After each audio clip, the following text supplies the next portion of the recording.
आपका अपना to the point जीव विज्ञान के यूट्यूब चैनल पर सभी छात्र छात्राओं का स्वागत और अभिनंदन। हम लोग पढ़ रहे हैं कनेक्टिव टिश्यू। कनेक्टिव टिश्यू तीन तरीके का होता है। एक है लिक्विड कनेक्टिव टिश्यू, इसमें ब्लड और प्लाज्मा, जिसके बारे में डिस्कस कर चुके हैं। दूसरा है आपका स्केलेटल कनेक्टिव टिश्यू, जिसमें बोन्स और कार्टिलेज आते हैं, उसको भी हम लोगों ने पढ़ लिया है। और एक तीसरा है प्रॉपर कनेक्टिव टिश्यू। ये जो प्रॉपर कनेक्टिव टिश्यू है ये तीन तरीके का होता है। पहला है एरियोलर कनेक्टिव टिश्यू, दूसरा है एडिपोज कनेक्टिव टिश्यू और तीसरा है फाइब्रस कनेक्टिव टिश्यू। तो हम लोग बारी बारी से एक एक करके देखते हैं। सबसे पहले देखते हैं adipose connective tissue, proper areolar connective tissue. तो ये है प्रॉपर कनेक्टिव टिश्यू। इसको हम तीन पार्ट में बांटते हैं। सबसे पहला है एरियोलर कनेक्टिव टिश्यू, दूसरा है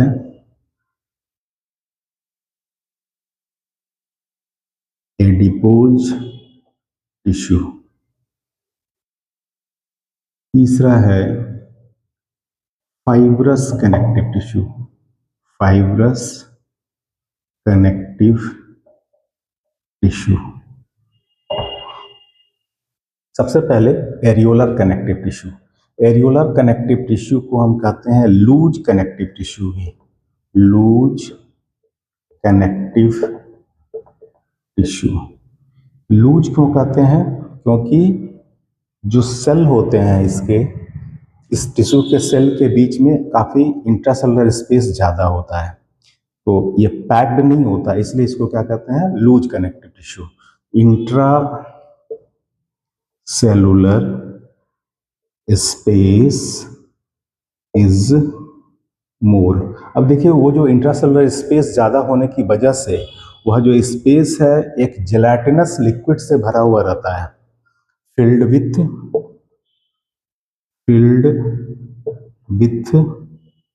जेलाटिनस liquid.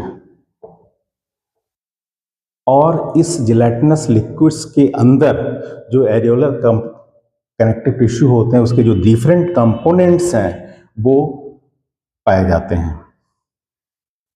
Different components of areolar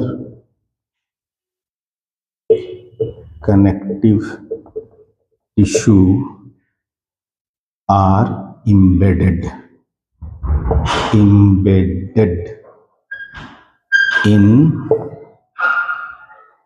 gelatinous liquid. Gelatinous liquid के में जितने भी कंपोनेंट्स हैं एरियोलर कनेक्टिव टिश्यू के, वो उसमें जो है स्कैटर्ड रहते हैं। तो इसके जो डिफरेंट कंपोनेंट्स कौन कौन से हैं इसके बारे में देखिए, कितने तरीके के कंपोनेंट्स पाया जाता है इसमें। Number one component is fibroblast sales, number two amoebocyte cells, number three is mast cells, number four reticular fiber। ये इतने कंपोनेंट्स हैं जो कि उस टिश्यू के जो लिक्विड है उसमें एम्बेडेड होता है। ये सारे सेल उसके अंदर पाए जाते हैं। तो एक सिंपल स्ट्रक्चर बनाता हूं मैं। ये है आपका एमोबॉइड, ये है रेटिकुलेट फाइबर्स, और एक स्ट्रक्चर है इसको हम कहते हैं फाइब्रोब्लास्ट सेल्स। ये है आपका फाइब्रोब्लास्ट सेल्स, ये है फाइब्रोब्लास्ट सेल्स। इसके अलावा है इसमें ये मस्ट सेल, ये मस्ट सेल है।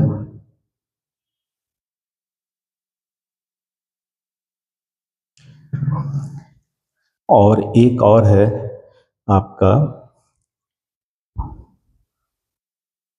amoebocyte cells, so these are the amoebocyte cells, या मैक्रोफेजेस भी इसको कहते हैं, macrophages. First macrophages, then reticulocytes,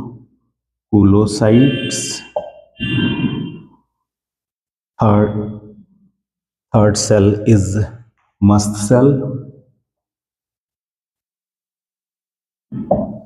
and fourth one is the, this one is the, ये क्या है, फाइब्रोब्लास्ट सेल्स। देखिए ये जो टिश्यू है एरियोलर करेक्टिव टिश्यू, इसका जो इंट्रासेलुलर मैट्रिक्स है वो जेलेटिनस होता है, और इसी जेलेटिनस लिक्विड के अंदर इस सेल के सारे कंपोनेंट्स एम्बेडेड रहते हैं। देखिए ये सबसे पहला हमने लिखा fibroblast cell, this is the number 1। दूसरा कौन सा लिखा, एमीबोसाइट सेल्स या मैक्रोफेजेस भी इसको बोलते हैं। तीसरा है mast cell, these are the mast cells, and fourth one is the reticular fiber, these are the reticular fiber. तो ये इसके कंपोनेंट्स हैं। अब हर कंपोनेंट्स का फंक्शन देखते हैं कि किसका कौन क्या काम है। मैक्रोफेजेस, मैक्रोफेजेस का काम क्या है, ये अमीबा लाइक स्ट्रक्चर है।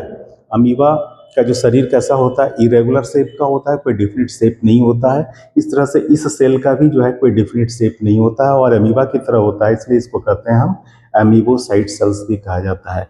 या इसका दूसरा नाम क्या है, मैक्रोफेजेस। मैक्रोफेजेस कहने का मतलब क्या है कि इसके जो माइक्रोब्स या फॉरेन इन्वेडर्स हमारे शरीर के अंदर आता है, उसके ऊपर ये उसे क्या कर लेता है, इनगल्फ कर लेता है, अपने सेल के अंदर इंडोसाइटोसिस के द्वारा अंदर ले लेता है। और उसके बाद सेल है तो सेल के अंदर लाइसोसोम पाया जाएगा। वह लाइसोसोम क्या करता है, उसके ऊपर अपन इंजाइम को, डाइजेस्टिव इंजाइम को सिक्रीट करेगा, जिसके वजह से वह जो फॉरेन इन्वेडर्स है उसका जो बॉडी है वो डाइजेस्ट हो जाएगा। इस तरह से यह इम्यूनिटी में भी हेल्प करता है। तो ये है आपका माइक्रोफेजेस, और इसका दूसरा नाम है अमीबोसाइट सेल्स भी इसको कहते हैं। दूसरा है फाइब्रोब्लास्ट सेल। फाइब्रोब्लास्ट सेल्स नाम ही है कि यह एक ऐसा सेल है जो इस टिश्यू के अंदर जो फाइबर्स हैं उसका निर्माण करता है। मुख्य तौर पर 2 फाइबर्स बनते हैं इस टिश्यू में, एक को कहते हैं कैलोजन फाइबर और दूसरे को कहते हैं हम एलास्टिक फाइबर। तो ये फाइब्रोब्लास्ट सेल 2 तरीके का फाइबर बनाता है, एक है कोलेजन फाइबर और दूसरा है एलास्टिक फाइबर। ये 2 तरीके के फाइबर्स कौन बनाते हैं, फाइब्रोब्लास्ट। जो कोलेजन फाइबर होता है ये वाइट होता है और जो एलास्टिक फाइबर है ये येलो है। Collagen fibre and elastic fibre दोनों का फॉर्मेशन कौन करता है, फाइब्रोब्लास्ट सेल से ये होता है, collagen fibre and elastic fibre. Collagen fibre white होता है और elastic fibre yellow in colour है। इसके अलावा एक तीसरा कंपोनेंट है मस्ट सेल। मास्ट सेल भी इसको बोलते हैं। तो ये जो मास्ट सेल है, इस मास्ट सेल से 3 तरीके का केमिकल सब्सटेंस सिक्रीट होता है। सबसे पहला जो केमिकल सब्सटेंस है वो है आपका हिस्टोसाइट्स। हिस्टोसाइट्स दूसरा केमिकल सब्सटेंस है वो है आपका हेपेरिन, हेपेरिन। और जो तीसरा है केमिकल सब्सटेंस है वो है सेरोटोनिन, सेरोटोनिन। ये तीन केमिकल सब्सटेंस सिक्रीट करता है mast cell. Number 1 histocytes, number 2 heparin and number 3 is serotonin. सबका फंक्शन देखिए, सबके अलग अलग कार्य हैं। हिस्टोसाइट्स, हिस्टोसाइट्स सेल, जो हिस्टोसाइट का सिक्रेशन कब होता है, एलर्जिक कंडीशन में होता है। तो जो एलर्जिक कंडीशन में यह जो सेल है, सॉरी हिस्टोसाइट नॉट हिस्टामीन, हिस्टामीन, ये हिस्टामीन का सिक्रेशन करता है मास्ट सेल, हिस्टोसाइट्स नहीं, हिस्टामीन है ये हिस्टामीन, हेपेरिन एंड सेरोटोनिन। जो हिस्टामीन है यह एलर्जिक कंडीशन में सिक्रीट होता है मास्ट सेल के द्वारा, और जब इसका सिक्रीशन होता है ये कैसा है, वेसो डाइलेटर, ये है वेसो डाइलेटर। ये ब्लड वेसल्स की जो नलिकाएं हैं उसको चौड़ा करता है, डायलेट करता है, तो फ्लो बढ़ जाता है। और जब फ्लो बढ़ जाता है तो जहां पर इन्फेक्शन होता है वो एरिया क्या होता है, स्वेल कर जाता है, फूल जाता है। तो इस तरीके से यह इस इन्फ्लेमेटरी रेस्पॉन्स भी इसको बोलते हैं, इन्फ्लेमेटरी रेस्पॉन्स। तो जो जिस ऑर्गन पर इन्फेक्शन होगा वह ऑर्गन में ब्लड सर्कुलेशन बढ़ जाएगा और वो स्वेलिंग हो जाएगा, और स्वेलिंग होने की वजह से इस तरीके से कहें कि ये हाईलाइट कर देगा अदर जो इम्यून सिस्टम के सेल्स हैं, उसको पता चल जाएगा स्वेलिंग रीजन में, वहां पर फ्लो बढ़ जाएगा। तो इस तरह से ये हाईलाइटर का भी काम करता है। तो ये किस तरीके से, ये इन्फ्लेमेटरी रेस्पॉन्स, क्लियर जवाबदेह है। दूसरा है हेपेरिन। हेपेरिन क्या है, यह एक एंटीकोगुलेंट है जो हमारे शरीर के अंदर पाया जाता है। यानी कि यह जो है इसी के वजह से हमारे शरीर के अंदर का जो ब्लड कैपिलरी में ब्लड फ्लो कर रहा है वो जमता नहीं है। तो हेपेरिन क्या है, एंटीकोगुलेंट है, एंटीकोगुलेंट। यह एक नेचुरल एंटीकोगुलेंट है। इसके अलावा और भी एंटीकोगुलेंट्स के बारे में, जैसे हिरुडीन, हिरुडीन, हिरुडीनेरिया, हिरुडीनेरिया एक क्लास है प्लेटीहेल्मिन्थ में, और उस क्लास के एनिमल से सिक्रीट होता है एक नेचुरल एंटीकोगुलेंट जिसको कहते हैं हिरुडीन। तो हिरुडीन भी क्या है, नेचुरल एंटीकोगुलेंट है। क्योंकि यह हिरुडीनेरिया पैरासाइट्स होता है, तो पैरासाइट्स होने के वजह से ये क्या करेगा, होस्ट के बॉडी से ब्लड को सक करता है। तो ब्लड को जब ब्लड सक करता है तो उसको वह ब्लड क्लॉट ना करे और आसानी से शरीर के अंदर चला जाए, इससे पहले अपने माउथ से किस चीज का, हिरुडीन का सिक्रीशन करता है। यह एक एंटीकोगुलेंट है जो ब्लड को जमने नहीं देता है, और आसानी से वह पैरासाइट जो है हमारे शरीर के होस्ट के बॉडी से ब्लड को सक कर लेता है। एक है आपका कुछ स्नेक्स के वेनम, स्नेक वेनम। जो स्नेक के वेनम्स हैं वह भी जो है आपका ये कोगुलेट करता है, ये ब्लड को कोगुलेट कर देता है। ये दोनों कैसे हैं, एंटीकोगुलेंट्स हैं। और स्नेक वेनम क्या करता है कि जो उल्टा काम करता है, ये क्या करता है, ब्लड के कोगुलेशन में हेल्प करेगा, ये ब्लड को कोगुलेट कर देता है। तो स्नेक वेनम, तो एंटी वेनम जब डालते हैं तो क्या होगा, ब्लड कोगुलेट नहीं होता है। तो एनीवे हमें हेपेरिन एंटीकोगुलेंट है, नेचुरल एंटीकोगुलेंट है, जब ब्लड को जमने नहीं देता है। हिरुडीन से भी एक नेचुरल एंटीकोगुलेंट का सिक्रेशन होता है, इसको कहते हैं हिरुडीन, हिरुडीनेरिया एनिमल है, ठीक है। तो ये हेपेरिन हो गया। दूसरा है सेरोटोनिन। सेरोटोनिन क्या है, ये है आपका वेसोकॉन्स्ट्रिक्टर, वेसोकॉन्स्ट्रिक्टर।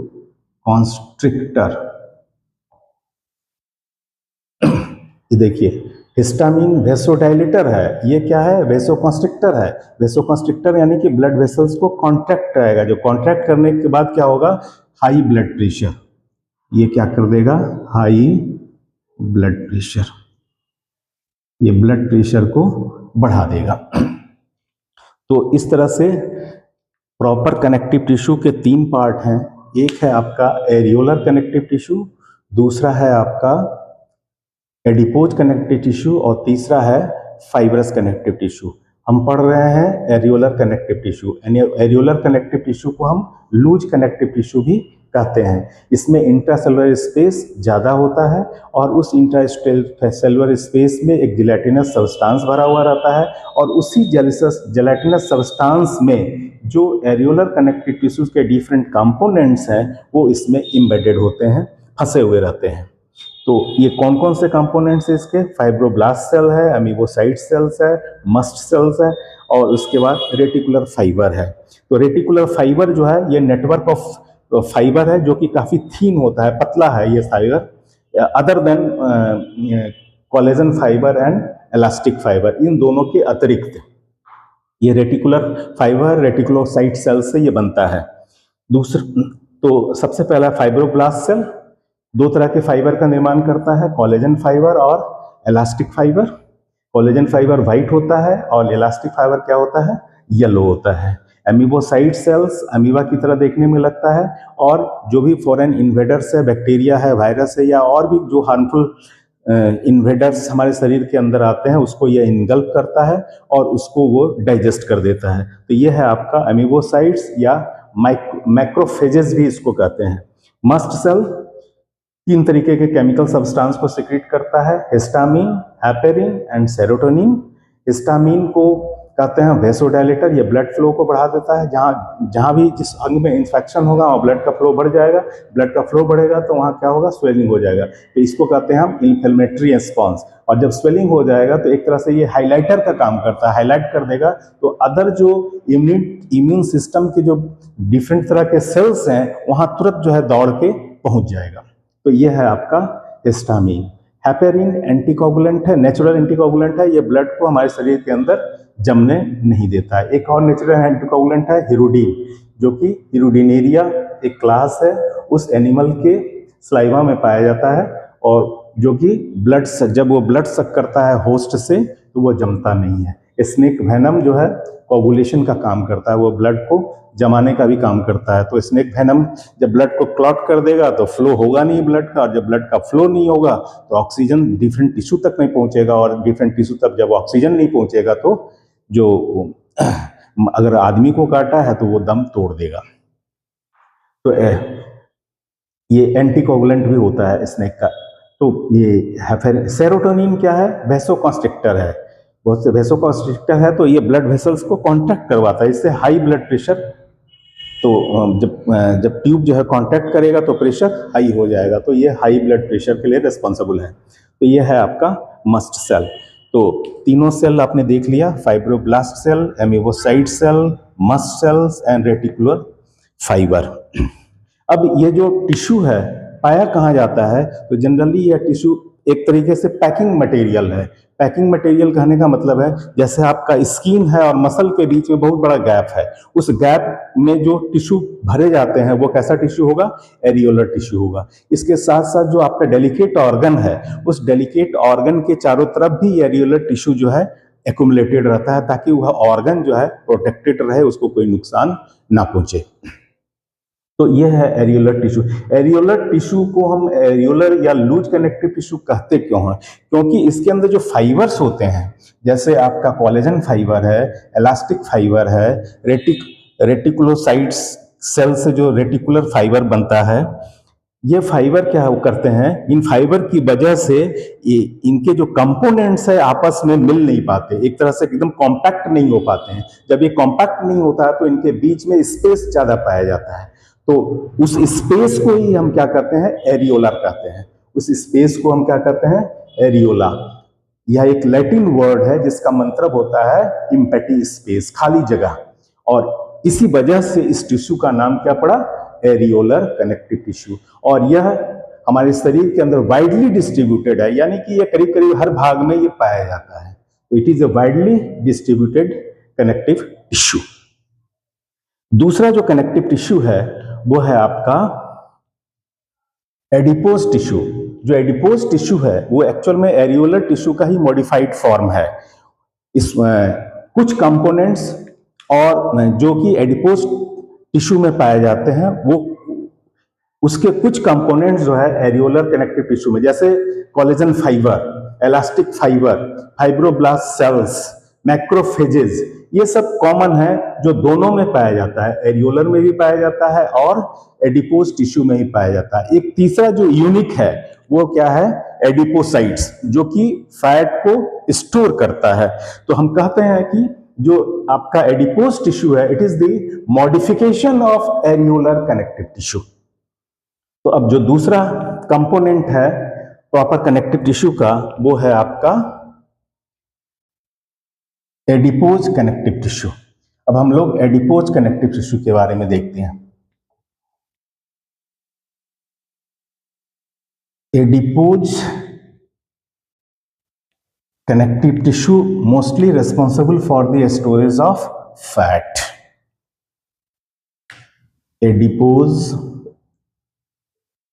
Adipose connective tissue.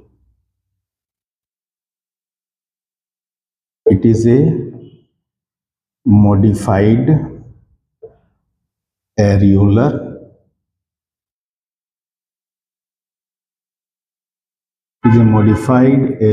tissue.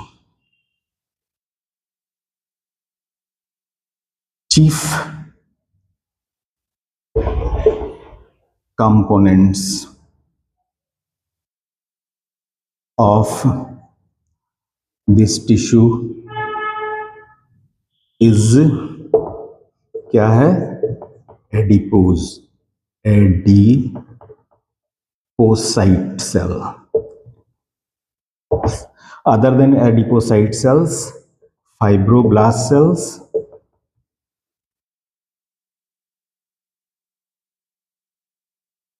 two types of fibers, collagen fiber and elastic fiber,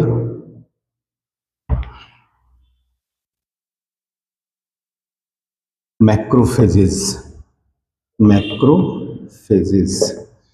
तो इसका जो मेन कंपोनेंट है एडिपोसाइट्स है। इसके अलावा कुछ कंपोनेंट्स एडिपोज टिश्यू में और एरियोलर कनेक्टिव टिश्यू के कॉमन है। तो एडिपोज टिश्यू मुख्य तौर पर उसका काम क्या है, एडिपोज का फैट या लिपिड को स्टोर करना, ये इसका काम है एडिपोज।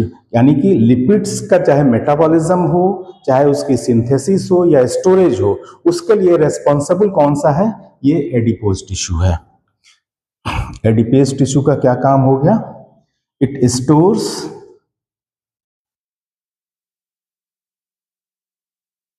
फैट।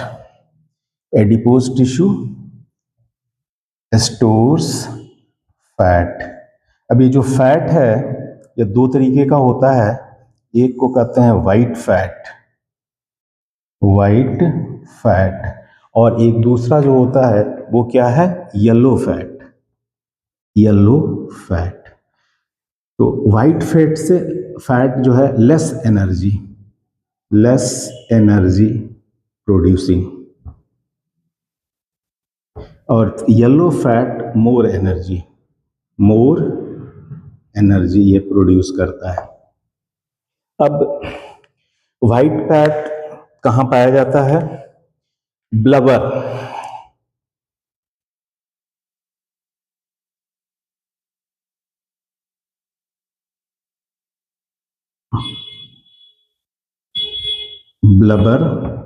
ऑफ व्हेल और एलिफेंट। इसके अलावा टेल ऑफ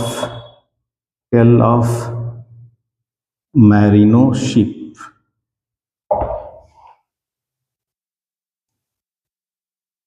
हम्प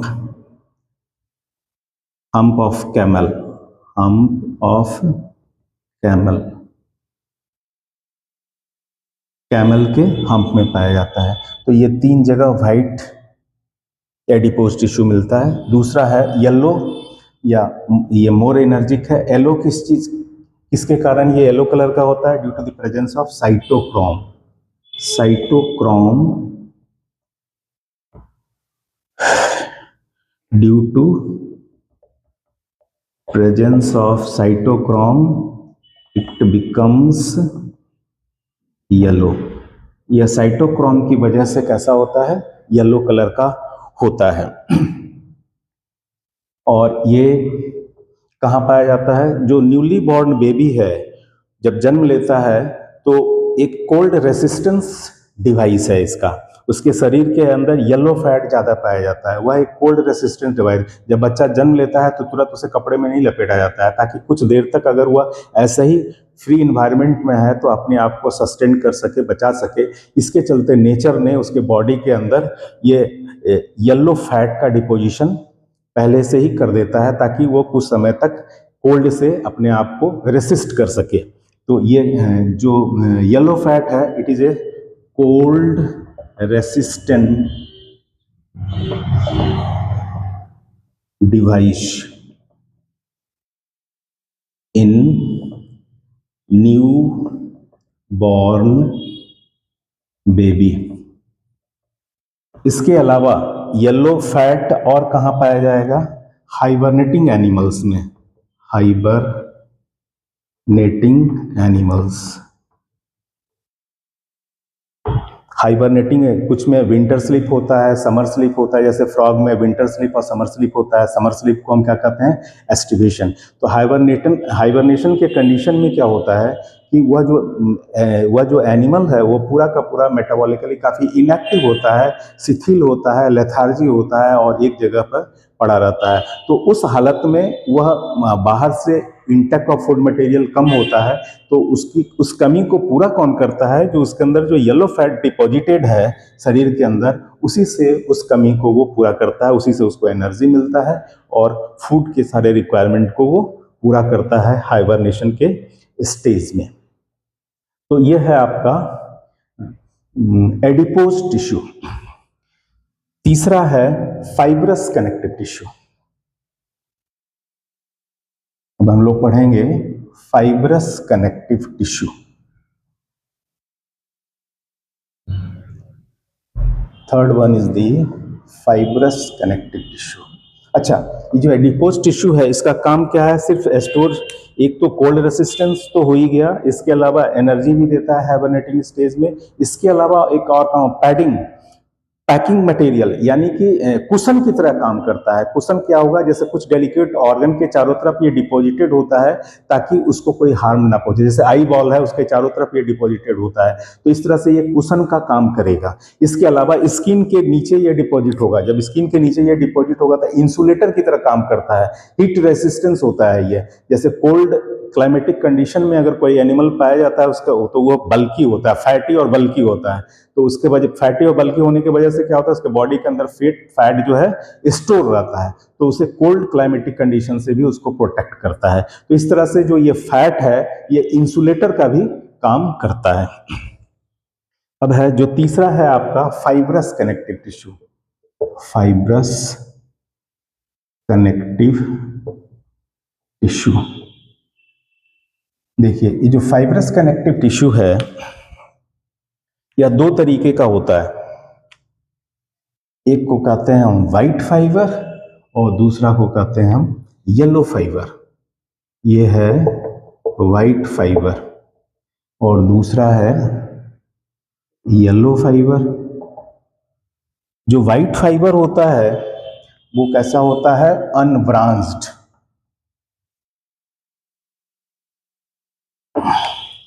ये होगा अनब्रांच्ड,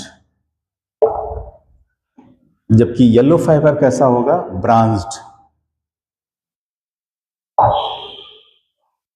जो व्हाइट फाइबर है वह एक प्रोटीन का बना होता है, इसको हम कहते हैं कोलेजन प्रोटीन। ये कोलेजन प्रोटीन है। कोलेजन प्रोटीन क्या है? ये जो कोलेजन प्रोटीन है, कोलेजन फाइबर है, एक्चुअल में ये कोलेजन प्रोटीन से बना हुआ कोलेजन फाइबर है जो कि व्हाइट कलर का होता है, इसलिए इसको कहते हैं हम व्हाइट फाइबर। तो अगर इसकी कोलेजन व्हाइट फाइबर का एनालिसिस किया जाए, ये किस चीज का बना है, कोलेजन प्रोटीन का बना हुआ है, यानी कोलेजन प्रोटीन की अगर एनालिसिस की जाए तो पाया जाए तो कोलेजन प्रोटीन से बनता है व्हाइट फाइबर, और इसी को कहते हैं कोलेजन फाइबर भी, कोलेजन फाइबर। देखिए, जब इसका हम एक्सरे एनालिसिस करते हैं, एक्सरे क्रिस्टलोग्राफी, एक्सरे एनालिसिस, जब इसकी एक्सरे एनालिसिस की जाती है तो पाया जाता है कि एक कोलेजन फाइबर 3 पॉलीपेप्टाइड चेन से मिलकर के बना हुआ है, यानी ये 3 पॉलीपेप्टाइड चेन इसके अंदर पाए जाते हैं। और ये जो पॉलीपेप्टाइड चेन है ये आपस में एक दूसरे से लिंक रहता है, किसके द्वारा, हाइड्रोजन बॉन्ड के द्वारा लिंक होता है। तो कोलेजन प्रोटीन का बना हुआ होता है, कोलेजन प्रोटीन मिलकर के कोलेजन फाइबर बनाता है, इसका कलर व्हाइट होता है। और एक्सरे एनालिसिस जब किया गया तो पाया गया कि ये जो कोलेजन फाइबर है इसमें 3 पॉलीपेप्टाइड चेन होते हैं, वे सारे चेन आपस में लिंक होते हैं, किसके द्वारा, हाइड्रोजन बॉन्ड के द्वारा वो लिंक होते हैं एक दूसरे से। अब इस यह जो फाइबर है 2 फॉर्म में हो सकता है, एक तो कॉर्ड और दूसरा हो सकता है सीट। कॉर्ड थ्रेड के रूप में, जैसे है आपका tendon,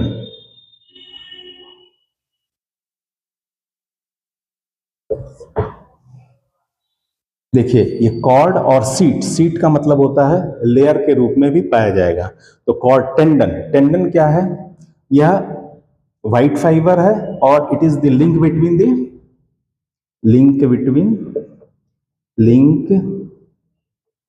between muscles and bone. Muscle और बोन के बीच का यह लिंक है जिसको हम क्या कहते हैं, टेंडन कहते हैं। यह कैसा है, फाइब्रस कनेक्टिव टिश्यू है। दूसरा है येलो फाइबर। येलो फाइबर कैसा होता है, ब्रांच्ड होता है और ये इलास्टिक प्रोटीन का बना हुआ था, इलास्टिक प्रोटीन। जब ये इलास्टिक प्रोटीन का बना हुआ होता है तो इसमें क्या होता है, ये फ्लेक्सिबल है, फ्लेक्सिबल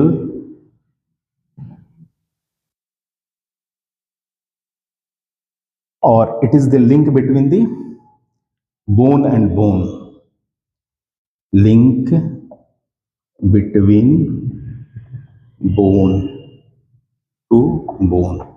हड्डी को हड्डी से जोड़ता है कौन सा, ये येलो फाइबर, और इस येलो फाइबर को हम क्या कहते हैं, लिगामेंट। तो लिगामेंट बोन को बोन से जोड़ता है, कोलेजन फाइबर या व्हाइट फाइबर जो कि बोन को मसल से जोड़ता है। शरीर में अगर सबसे ज्यादा पाया जाता है, collagen protein is the most abundant protein in animal, most abundant protein in animal, या एनिमल के अंदर सबसे ज्यादा पाया जाने वाला प्रोटीन है। क्योंकि ये जो लिगामेंट है ये कैसा है, कॉर्ड है, ये सीट के फॉर्म में भी पाया जाता है।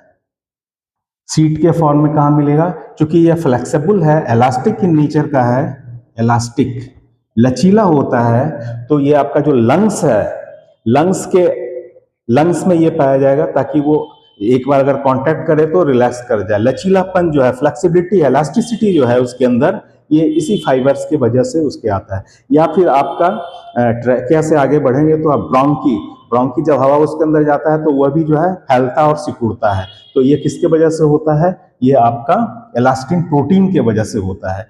तो यह 2 फॉर्म में, कॉर्ड एंड सीट। सीट के फॉर्म में कहां मिलेगा, ये सीट के फॉर्म में पाया जाएगा लंग्स में, और कहां मिलेगा, ब्रोंकी, और कहां मिलेगा, ब्लड कैपिलरी में, ब्लड कैपिलरी। ब्लड का जब फ्लो होता है तो वह भी फैलता और सिकुड़ता है, तो इलास्टिसिटी के कारण। तो ये क्या है इसका लिगामेंट। तो ये इलास्टिक प्रोटीन का बना हुआ होता है, इसमें फ्लेक्सिबल नेचर का है, या दो फॉर्म में है, कॉर्ड और दूसरा होता है सीट। उसी तरीके से व्हाइट फाइबर भी दो फॉर्म में पाया जाता है, कॉर्ड जिसको हम कहते हैं tendon, link between the muscle and bone, और एक होता है सीट। यह सीट के फॉर्म में कहाँ पाया, पेरिकार्डियल मेम्ब्रेन, पेरिकार्डियल मेम्ब्रेन। दूसरा पेरिओस्टियम में भी पाया जाता है, पेरिओस्टियम, जो बोन के चारों तरफ का जो मेम्ब्रेन है वो पेरिओस्टियम कहलाता है। पेरिकॉन्ड्रियम में भी पाया जाता है, पेरिकॉन्ड्रियम। आई में एक लेयर होता है एस्क्लेरा, उसमें भी ये पाया जाता है। तो ये फाइब्रस है, जो कि ये आई का प्रोटेक्शन के लिए होता है। ये बोन के चारों तरफ है तो बोन को प्रोटेक्ट करेगा। पेरिओस्टियम पेरिकॉन्ड्रियम कार्टिलेज के चारों तरफ है, इसलिए कार्टिलेज को प्रोटेक्ट करेगा। और पेरिकार्डियल मेम्ब्रेन जो हार्ट के चारों तरफ है, वह जो है हार्ट को प्रोटेक्ट करता है। तो ये था आपका प्रॉपर कनेक्टिव टिश्यू। तो इस वीडियो में इतना ही। अगर आपको ये वीडियो पसंद आया हो तो इसे लाइक कीजिए, सब्सक्राइब कीजिए और शेयर कीजिए। Thank you.